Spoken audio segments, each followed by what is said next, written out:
Honorable Chief Justice, Justice Balkrishnan Nair, Honorable Judges of the High Court, my dear brother K.M. Joseph, dignitaries on and off the dais, ladies and gentlemen.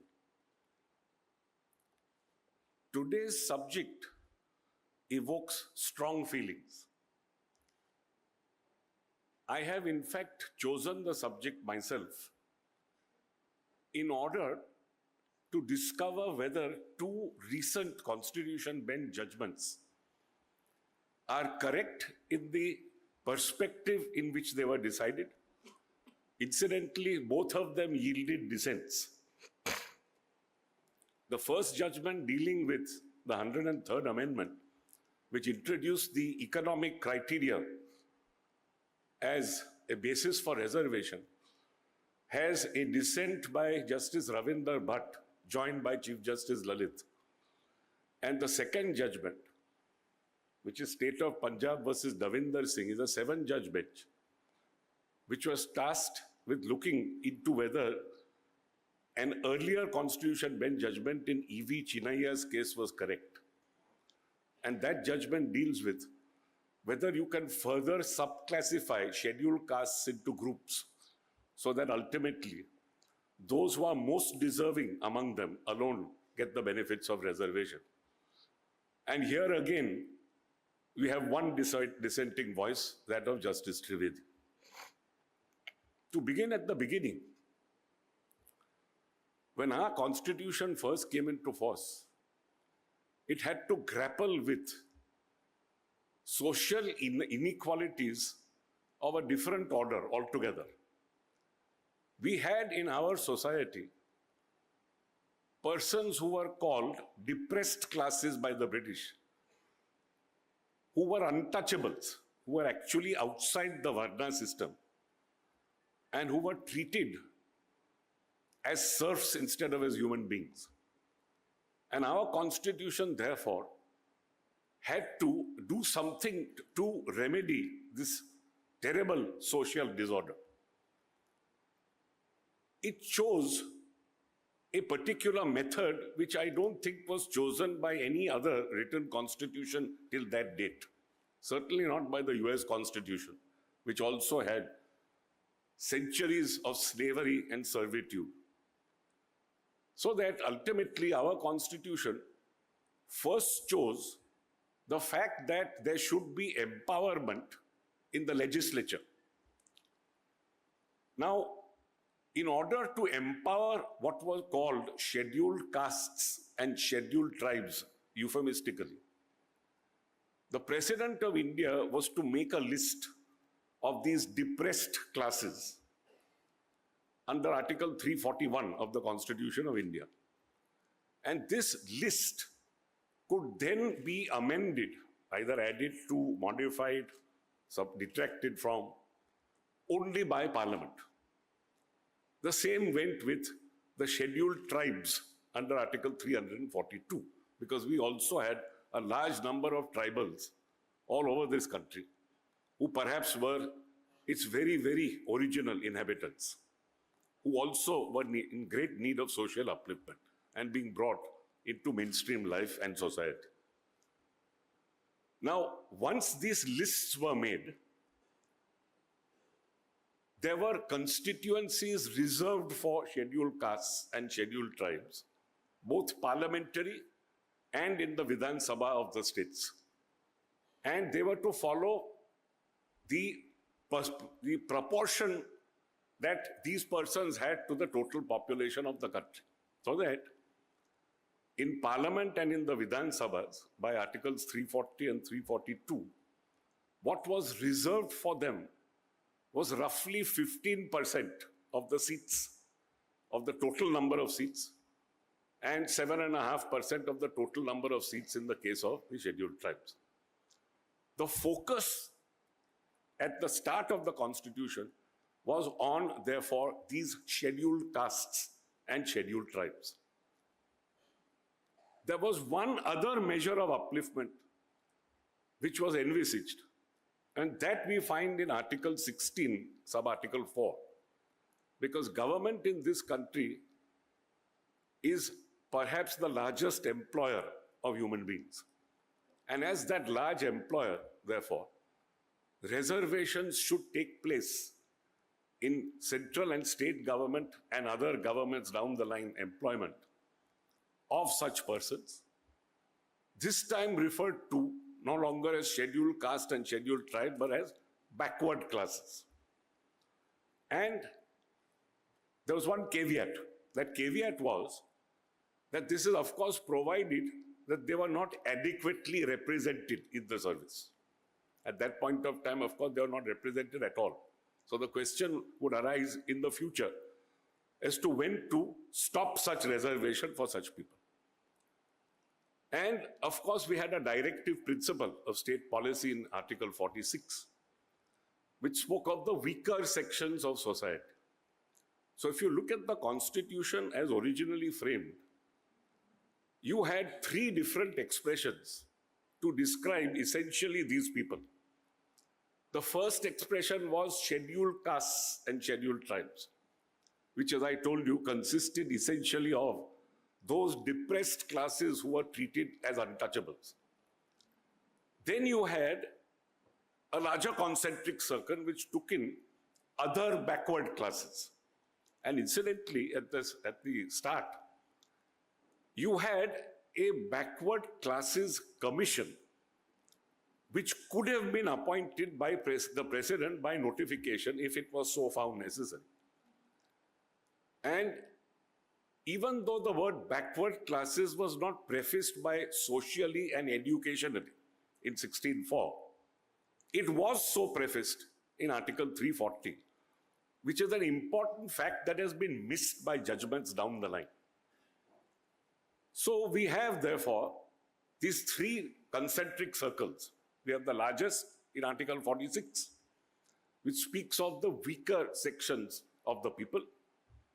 Of course, the weaker sections of the people subsume scheduled castes and scheduled tribes, and also subsume others who are in need of social upliftment. This is very, very important to remember at the outset itself, because the article specifically speaks of these persons, the weaker sections, who have to be protected. Now, protected from what? First, from social injustice. And second, from all other forms of exploitation. So they are an exploited lot who have not seen social justice. One of the first cases that came up to our Supreme Court came from Madras. And it was a challenge to what was called the communal government order at that point of time, which was a roster of 14 persons and which would be followed for appointment, both for district munsifs under Article 16 and for persons who gain admission in medical and engineering colleges. Champakam Doriyarajam was the judgment which dealt with medical and engineering colleges. And the roster went something like this. You had Harijans, you had 2 seats reserved for Harijans, you had 2 reserved for backward classes, you had 6 reserved for other Hindus, you had 2 reserved for Brahmins, and then you had 1 each reserved for Muslims and Christians. And it is this GO that came up for consideration. In this case and in the companion matter, Venkatraman versus the state, which dealt with the post of district munsif also on the basis of a communal GO along these lines. The Supreme Court had no problem in striking down this communal GO because according to the Supreme Court, this would violate directly the equality principle contained in 15.1, 16.1 and 2, and 29.2, which dealt with admissions to educational institutions, particularly aided institutions. And therefore, it was said that so far as this GO was concerned, it couldn't be followed. Under 15, of course, it couldn't be followed because there was no exception whatsoever. But under 16, it could have been followed by only 2 of the 6 categories. The two categories being the Harijan, which is the most depressed, and the other backward classes. But they said that's not good enough to sustain the GO, so the GO as a whole was therefore struck down. Now, close on the heels of these two judgments came the First Amendment. And the First Amendment now added a new Article 15(4), which dealt essentially with educational institutions, and spoke now of scheduled castes and tribes as one category, and socially and educationally backward persons as the second category. Now, socially and educationally was not introduced by the First Amendment. Don't forget, I told you, Article 340 in the original Constitution already had this expression. And all that was done was to borrow this expression and put it into Article 15(4). So that Article 15(4) was brought on par, so to speak, with Article 16(4). In the decades that followed, there were a number of matters which came up to the Supreme Court. For paucity of time, it's not possible to go through this case law, except to tell you that the important principle that was culled out by these cases was that 15(4) and 16(4) were in the nature of an exception to the general principle. This was particularly with regard to Article 335, where scheduled castes and tribes were concerned. Now, 335 specifically speaks of the claims that scheduled castes and tribes have upon the government to uplift them, which must be consistent with efficiency in administration. And this is where the merit principle therefore comes in. So it has to be a balancing act. And the early judgments balanced the right under 16(1) and 2 with the reservation policy under 16(4) by calling for an exception to 1 and 2. Now, there was only one voice in the wilderness, and it was a lone voice. And that was the voice of the great Justice Subbarao. And Justice Subbarao in Devdasan's case, which essentially was a carry forward of vacancies case, said that it is wrong to view Article 16(4) as something which is an exception to the main principle. It is in fact an amplification of the main principle itself. Because just as classification is a tool which is used to separate those who are completely different from each other, here the same tool is used and re-emphasized in 16(4). So that Justice Krishna Iyer, in fact, in a later judgment in the Akhil Bharatiya Associate Sangh case, called it a constitutionally sanctified classification, which is correct. So the shift, therefore, according to Justice Subbarao would have been, don't view this as an exception, but view this as part of the general rule itself with classification inbuilt.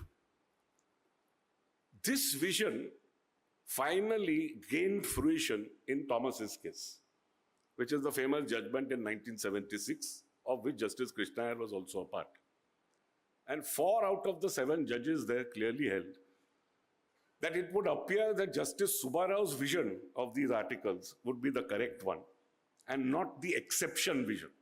By the way, the exception vision also had, in Balaji's case, as a result of the exception vision, a 50% cap that was put, because if 15(4) and 16(4) are supposed to be exceptions, obviously the exception can't eat into the rule, and 50% is giving a huge margin to the exception, so that you can extend reservations up to 50%, but no more.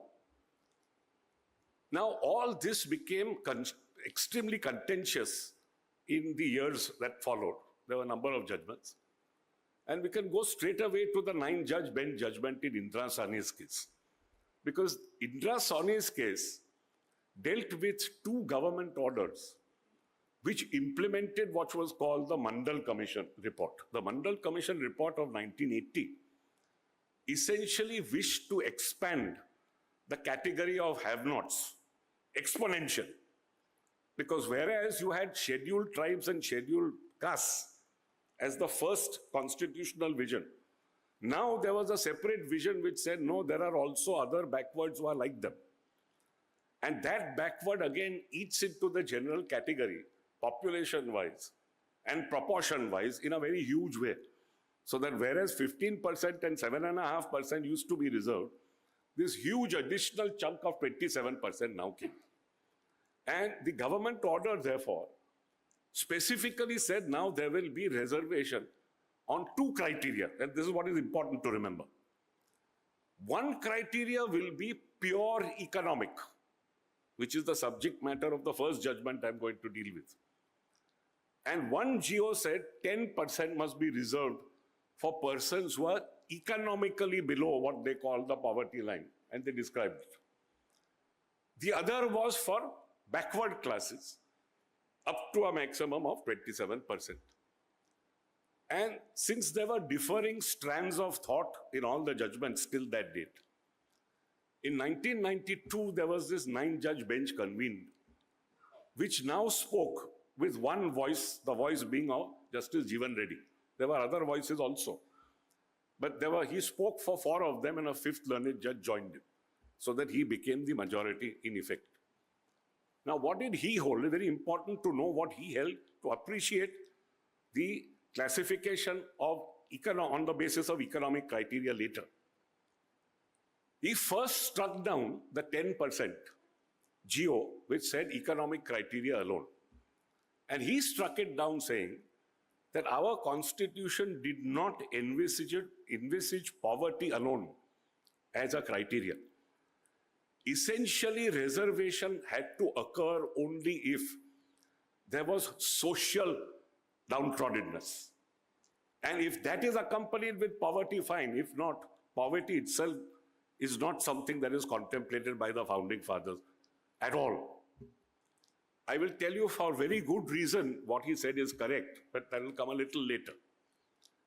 So the first thing he did was to strike down this 10% on the ground of economic criterion alone. The second thing he said was that he now sanctioned the Subbarao vision in Devdas' case, and then said that this is the correct view of the law. And since we are 9 judges, we now overrule what the majority said. So that today it's now part of our constitutional scheme of things to say that 15(4) and 16(4) cannot be treated as exceptions. They are to be treated as part of the rule itself. And being part of the rule itself, it is constitutionally sanctified classification, and it also shows the extent to which you can go, which was what was Justice Matthew's view. So we have, therefore, this vision, which is now part of the judgment of the court, so that 16(4) and 15(4) are now no longer exceptions. But we can't forget 335. Since we can't forget merit altogether, the 50% cap was introduced. And they said that, look, even though it may well be that you may make reservations under 15(4) and 16(4), you see that you do not go above 50%. The judgment did say there may be certain exceptional situations, but keep them apart. As a general rule, if you take a particular year as the unit, which you have to see for the purpose of reservation, then in that year you cannot have more than 50%. So this was the second important proposition laid down. What was also laid down was that 15(4) and 16(4) use different language. And because they use different language, 16(4) was wider than 15(4). I respectfully demur. I don't think that's a correct way of viewing the Constitution, because the vital article that was missed was Article 340. And the earlier judgments were right on this score, because the earlier judgments all said that backward class, basically, in 16(4) meant the same thing as 15(4), which is that they should be both socially and educationally backward. However, this is not a point which requires much deliberation, because ultimately Justice Jeevan Reddy also accepted that the accent really would be on social backwardness. So when you're talking of the backwards under section Article 16(4), you are talking of social backwardness, essential. Again, poverty goes out, because it is social backwardness really, which are accompanied with poverty, which is what the basis of the article is. Justice Jeevan Reddy also then went on to say that 16(4) exhausts the gamut of special provisions that would therefore be made in favor of the scheduled caste, tribes, backwards, etc. If other provisions have to be made, they have to be made in strictly exceptional circumstances under the main article.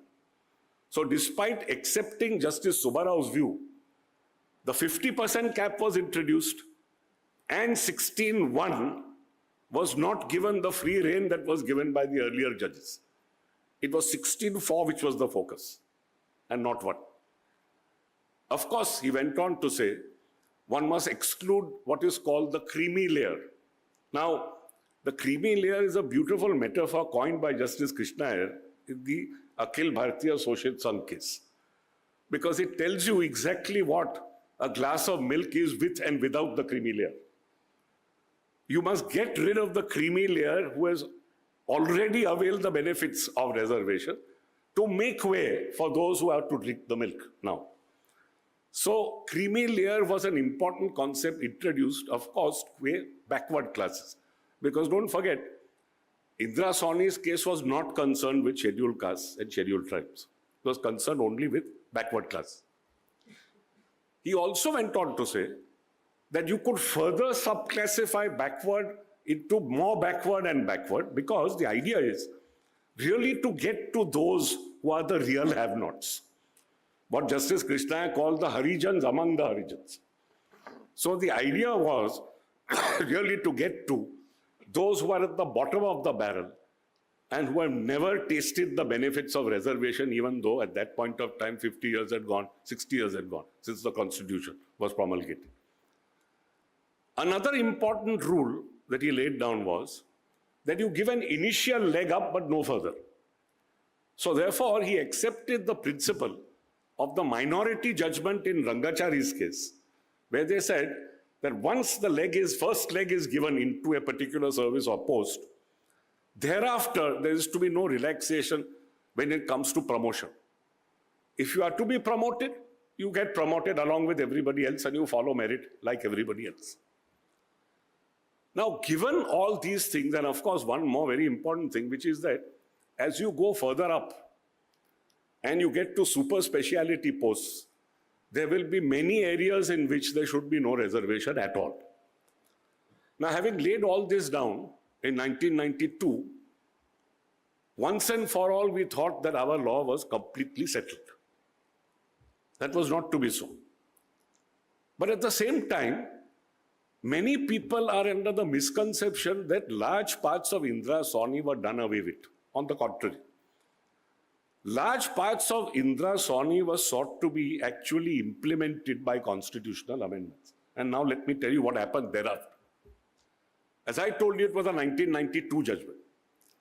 The first amendment that comes is the 77th Amendment in 1995.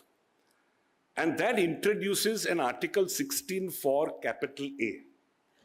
Now, what is very important is that this 16(4) capital A speaks of reservations in promotion, but strictly confined to scheduled castes and scheduled tribes.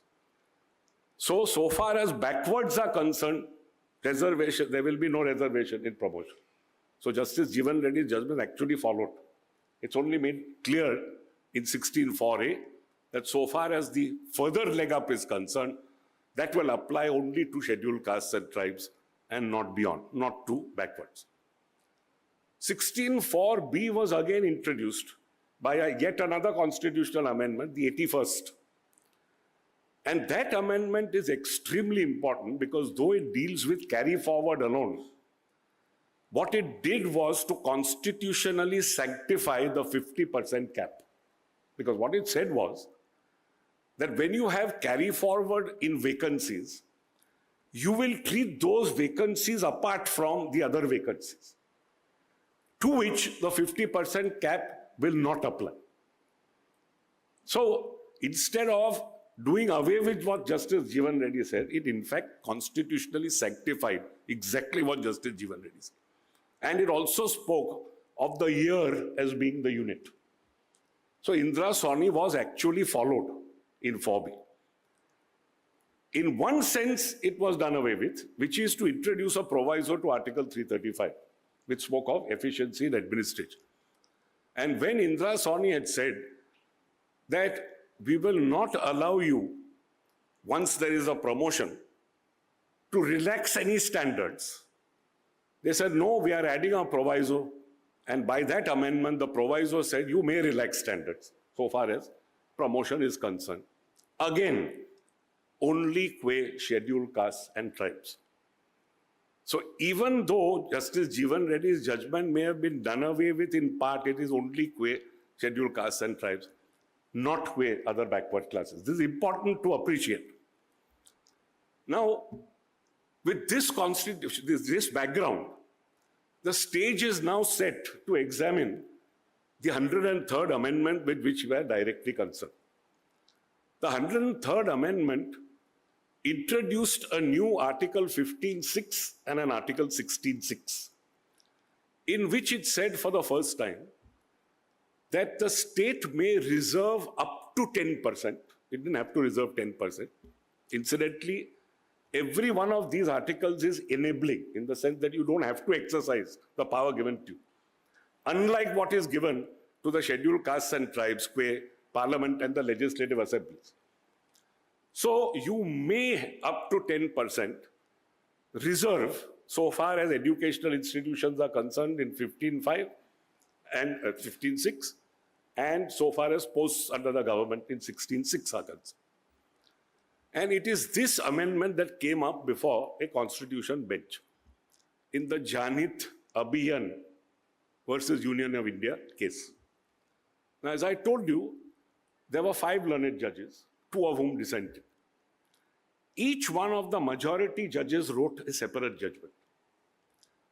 The sum total of that judgment is that even though the 103rd Amendment specifically spoke of the Article 46 as being the springboard for that amendment, namely that according to Parliament, it is Article 46 which mandated reservation based on the economic criteria.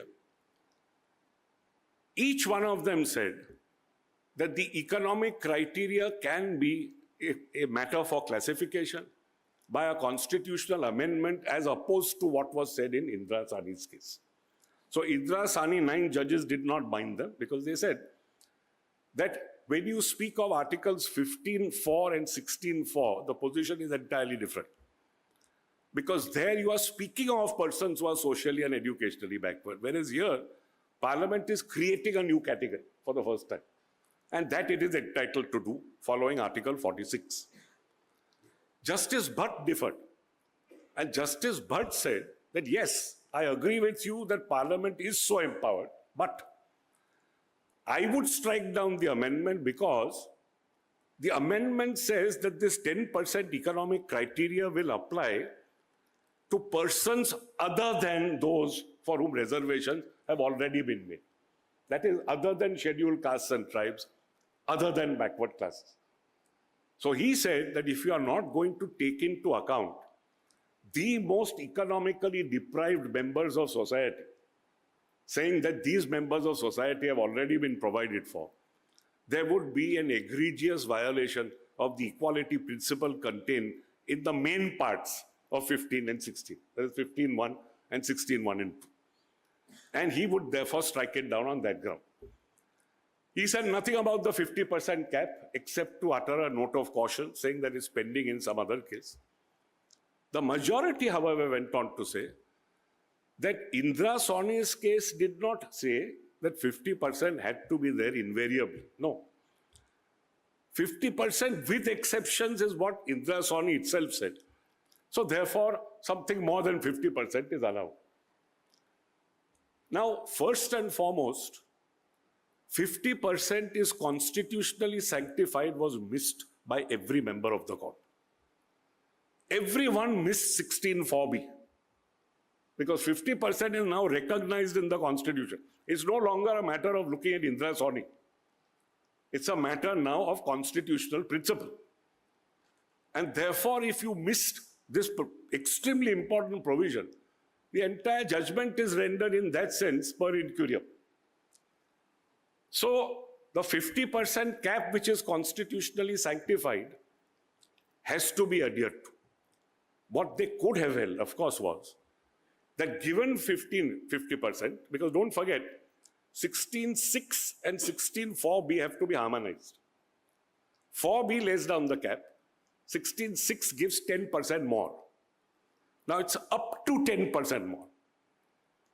So that when you have up to 15% for scheduled castes, 7.5% for scheduled tribes, 27% for OBCs, you've already reached the figure of 49%. And if you're going to add 10 more, you reach 59%. So the correct way of harmonizing the two articles would have been that you stick to 50%, but you can reduce something within the OBCs so as to fit in, let's say not 10%, but something down the line of 5%, 6%, 7%, so far as the economic people are concerned. But I now come to the very basis of the judgment. According to me, Article 46 does not at all sanctify a classification based on economic criteria. A simple reading of the article itself will show you that, because the last part again is completely missed by all 5 learned judges. 46 begins by saying that it shall be the duty of the state shall protect. And basically what the state shall do is to promote the interests of, which are, and by the way, the interests are stated to be educational and economic. So the state shall promote the educational and economic interests of the weaker sections of the people, in particular the scheduled castes and tribes, so as to protect them from social injustice and all forms of exploitation. If you read the article as a whole, there can be no doubt whatsoever that the weaker sections spoken of in the article are those who require to be protected against social injustice and all forms of exploitation. Now, what you have actually achieved is to do exactly the contrary of what Article 46 tells you to do. Though the statement of objects and reasons of the 103rd Constitution Amendment Bill was that we are doing this in pursuance of 46. What you have achieved by the amendment is nothing short of turning the Constitution on its head. Why do I say so? First, you exclude all those who require to be included. So you exclude scheduled castes, scheduled tribes, backwards. Having excluded them, who do you include? This is most important, not looked at. You are only including upper castes. If you keep all these people away, who do you include? You only include Brahmins, Kshatriyas, Vaishyas, and also Muslims and Christians. Now this becomes a huge problem, because when you include these people, the founding fathers would say that there's no question of any reservation except because there has been historical wrongs done.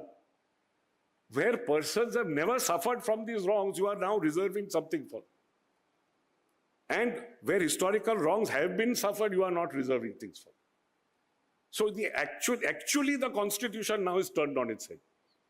And Muslims and Christians, don't forget, the presidential list of scheduled castes under Article 341 specifically said it was only for Hindus.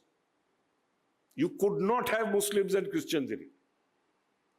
And therefore, the founding fathers said, since there's to be no reservation for these two categories, we will give you another right which people don't have, Article 30. And Article 30 is the right which is given to minorities to establish and administer institutions of their choice. Now, all this is given a complete go-by. And we find that there is an amendment now which has turned the Constitution on its head, which is now completely sanctified by these 3 learned judges. Justice Bhatt also, in one other segment of his judgment, says that there's an additional reason why 16.6 would be bad. 16.6 does not have what 16.4 and 4A have, namely, that everything has to be posited on adequacy of representation in the service. Now, there is no adequacy of representation in the service under 16(6) when it comes to economic criteria. And if that is so, then all sorts of upper caste people will come in via this back door who are adequately represented in the services. But he didn't go the logical step further to say that this won't apply only to 16(6), it applies down the board to the entire amendment. And the entire amendment would be bad because, as I said earlier, you are keeping the have-nots out and you are putting in only those for whom reservation was never meant. Whether it be Brahmin, you're in fact back to Champakam Doriyaraj, the communal geo. So, in my respectful submission, this is a rare case of both majority and minority being in error when it comes to the very concept of an economic reservation. Now we come to one other very interesting aspect. Don't forget, this is a constitutional amendment. So to strike it down, you have to apply the basic structure doctrine. The majority judgments, two of them, explicitly chose the Krishna Iyer approach. Now, what do I mean by the Krishna Iyer approach? To tell you about this approach, let's backtrack a little. You have Keshavananda Bharati's case, which every one of you in this hall knows about. You have, by that razor-thin majority of 7-6, the basic structure doctrine laid down for the first time in 1973, by which you could substantively, apart from procedurally, attack a constitutional amendment. There were 6 dissenters. But interestingly, even the dissenters, 4 of them, which included my brother's father, Justice Matthew, would all, 7 of them struck down the last part of Article 31C. But even these 4 say that the last part of 31C cannot exist. Now, what do I mean? 31C was one of the articles which was introduced, which gave primacy to 2 directive principles over various fundamental rights. And the last part said that the moment there is a law made pursuant to these particular directive principles, they are shielded from an attack on the ground that fundamental rights are violated. But if the law contains a declaration and says that I, the legislature, have examined for myself that this law is in pursuance of those directive principles, the court cannot go into that. The court is shut out even from the limited judicial review of finding for itself whether that legislation is or is not in pursuance of those 2 directive principles. 7 of them applied the basic structure theory to void that provision, limited to that provision. 4 of them said that provision cannot obtain but didn't give reasons why.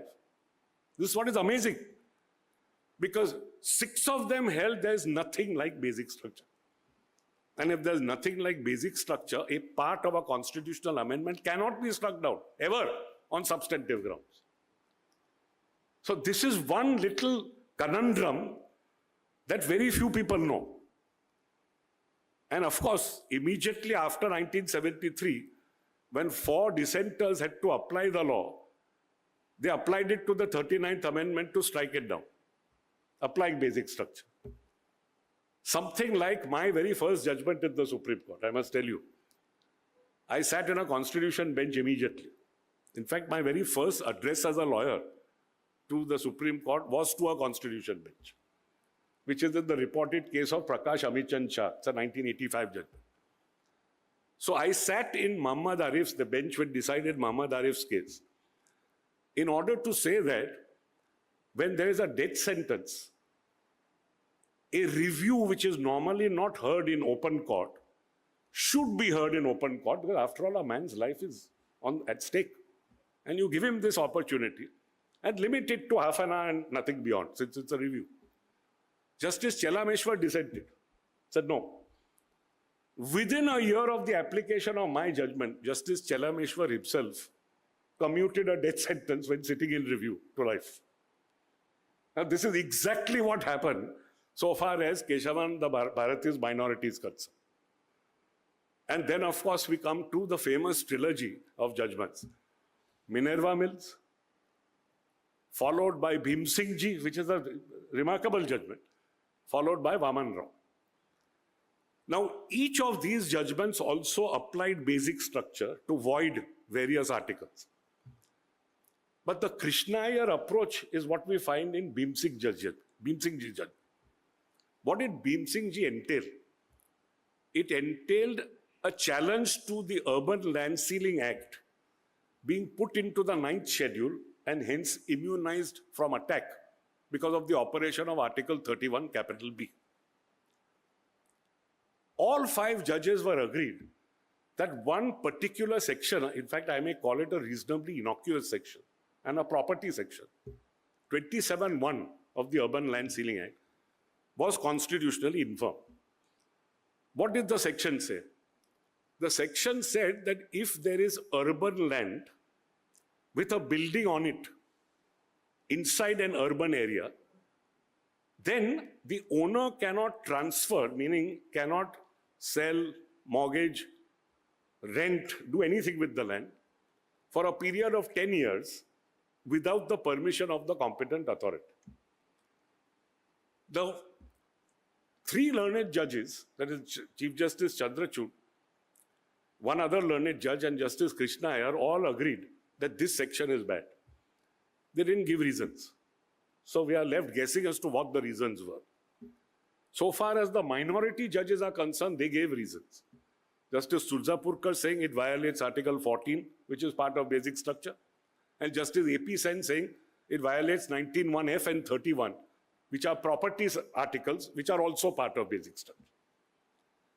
But Justice Krishnayer's judgment, apart from saying, I agree that 27(1) must be struck down, laid down a principle.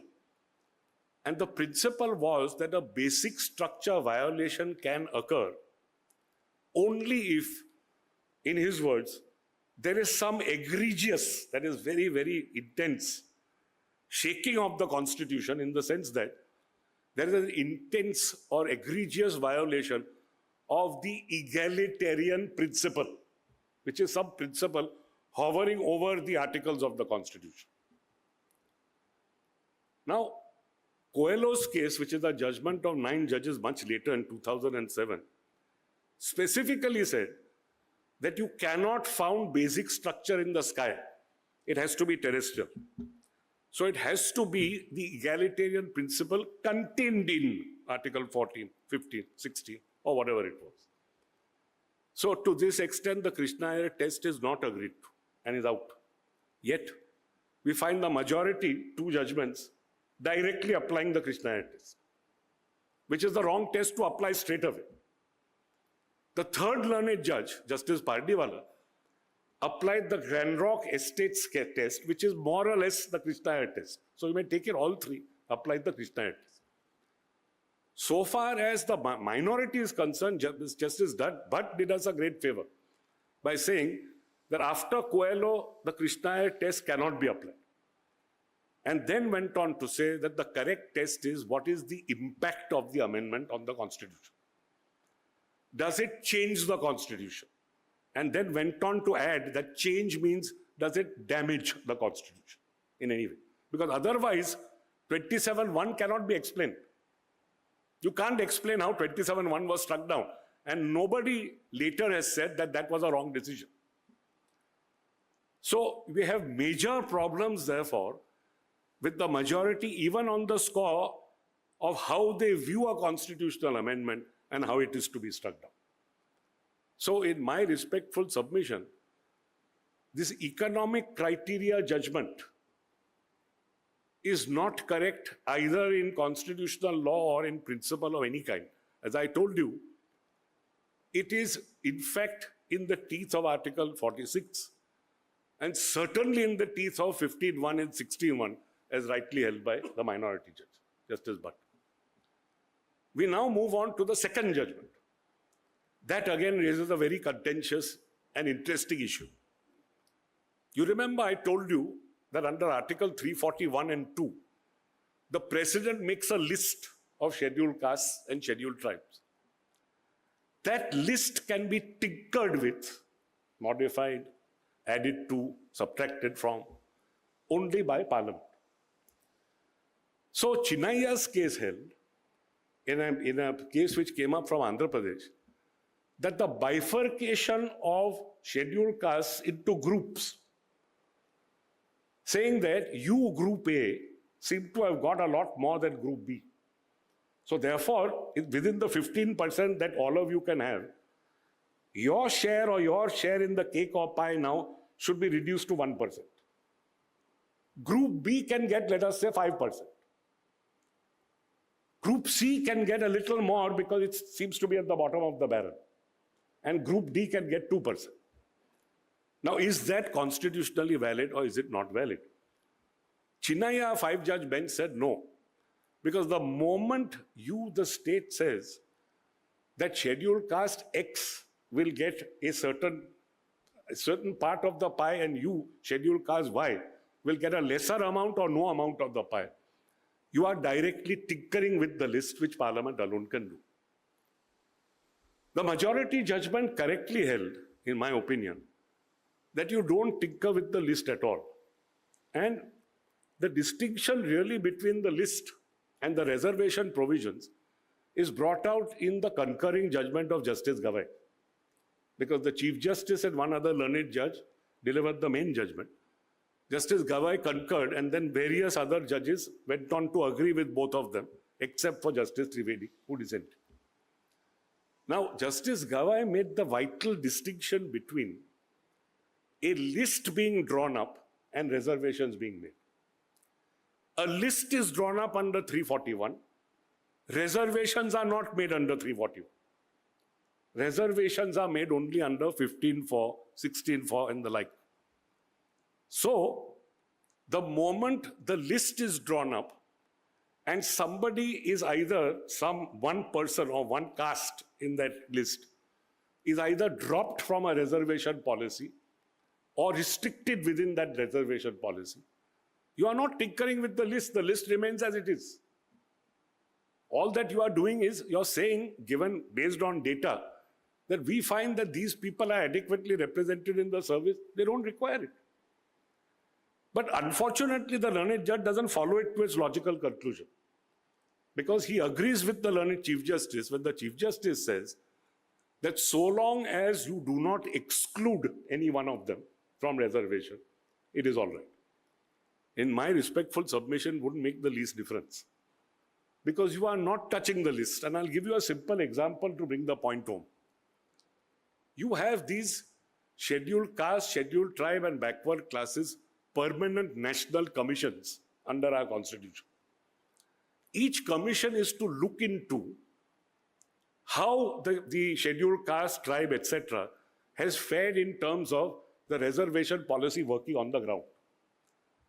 Now take it that one particular report given to the president, let's say of the scheduled caste commission, says that scheduled caste X, Y, A, B, C have all been equalized now and deserve to be dropped from the list. And this report reaches the government.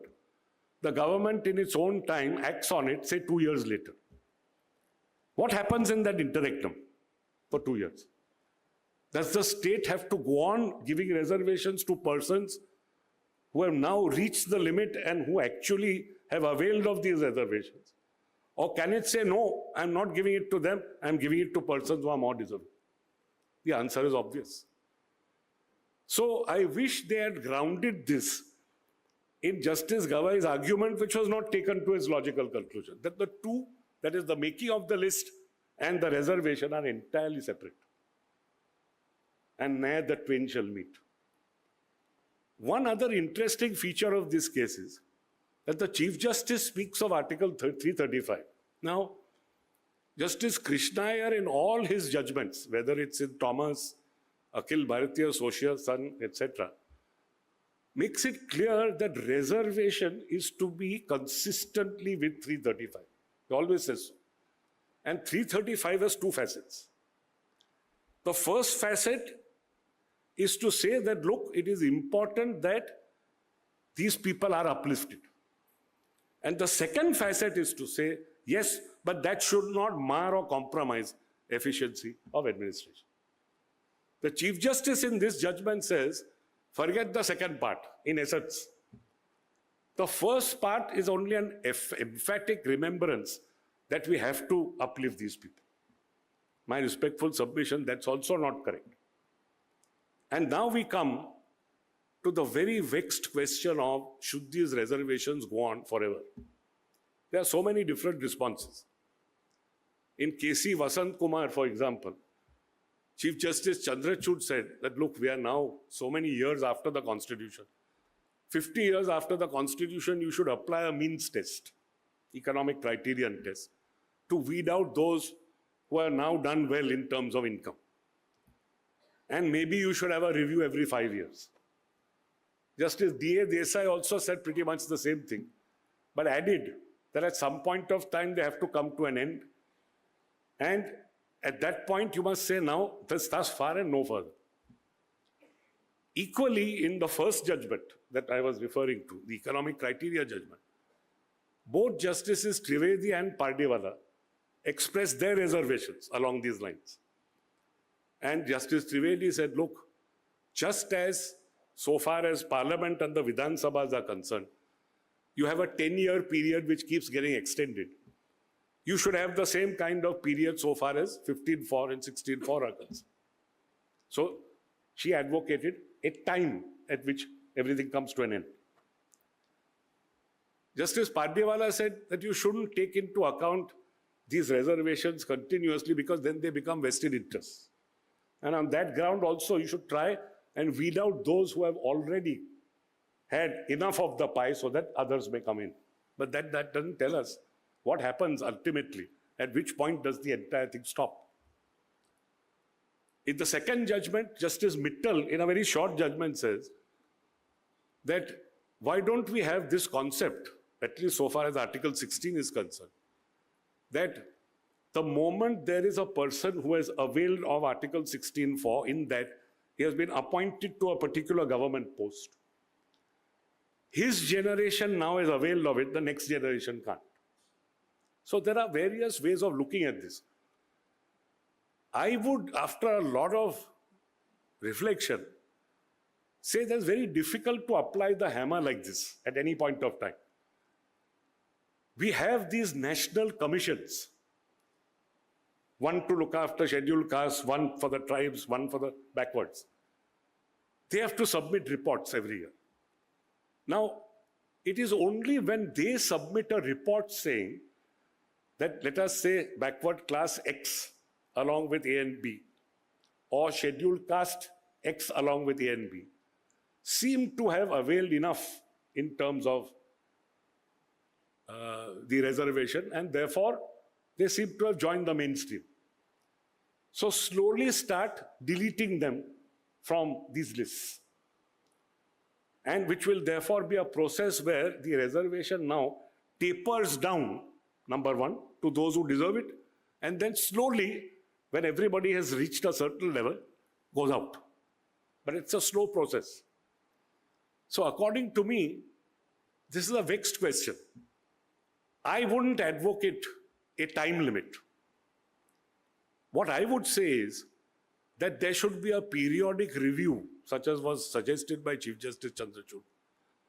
And after that periodic review, slowly and steadily, if the policy is working, one must make it shrink so that ultimately, at some point of time in the conceivable future, not only will the percentages come down, because the moment it shrinks, your 27% will become 22, which will become 15, which will become 10, slowly. And finally, they will disappear. So, to end this huge dissertation on these two judgments, I honestly feel that reservation chosen by our founding fathers was absolutely correct and was the felt need of the day. There's no doubt that even after so many years have passed, 75 have passed, the policy has not worked as was envisaged.